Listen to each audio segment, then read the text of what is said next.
বন্ধু, তোর খবর কি? বন্ধু আলহামদুলিল্লাহ, মোটামুটি ভালো। বন্ধু, তুই কি জানিস সরকারি চাকরিতে সাধারণ প্রার্থীদের চাকরি খুব হয়, কোটাদারি চাকরিতে অগ্রাধিকার পাই বেশি। জানি। এরকম হলে সাধারণ প্রার্থীরা তো চাকরি পাওয়া খুবই কষ্টসাধ্য হয়ে যাবে। এজন্যই তো সাধারণ কোটাদারিরা তো চাকরি পায় না। নারী কোটা, মুক্তিযুদ্ধ কোটা, প্রতিবন্ধী কোটা, পোষ্য কোটা, উপজাতি কোটা, জেলা কোটা, এভাবেই শতকরা 56% চাকরি পাই কোটাদারিরা। সাধারণ প্রার্থীরা যে কয়টা চাকরি পাই তারা হলো মামা কোটা, আর প্রশ্ন ফাঁস করে চাকরি পাওয়া। ভাই, আমাদের তো কোন মামাই নাই, আর কোটা তো নাই। আমাদের চাকরি পাওয়া মানি সোনার হরিণ পাওয়া। হে তাই, এভাবেই কোটাধারীরা এগিয়ে যাচ্ছে। বন্ধু, একটা কথা কিছুইতে মাথায় আসে না। মুক্তিযুদ্ধ করেছে তাদের বাবা, কিন্তু কেন কোটা পাবে নাতিপুতিরা?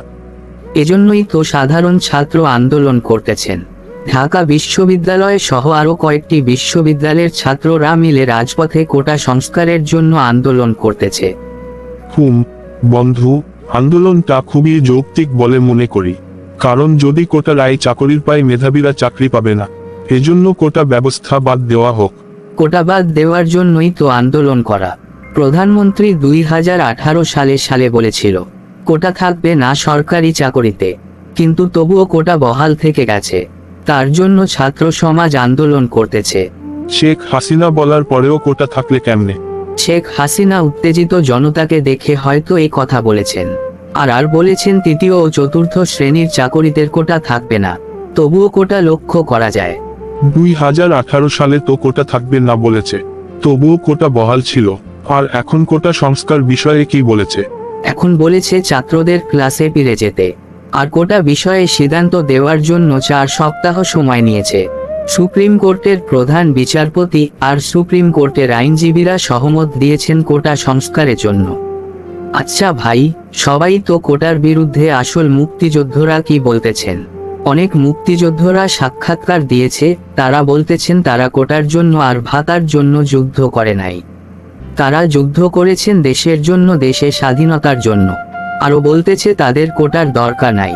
সাথে নারীরা আছে কোটার বিরুদ্ধে। আসলে নারীরা 10% কোটা পায়, কেন তারা কোটা নিতে অনাগ্রহী? তারা বলতেছে সাধারণভাবে তারা এগিয়ে যাবে। কোন পুরুষের কোটা নিতে চায় না?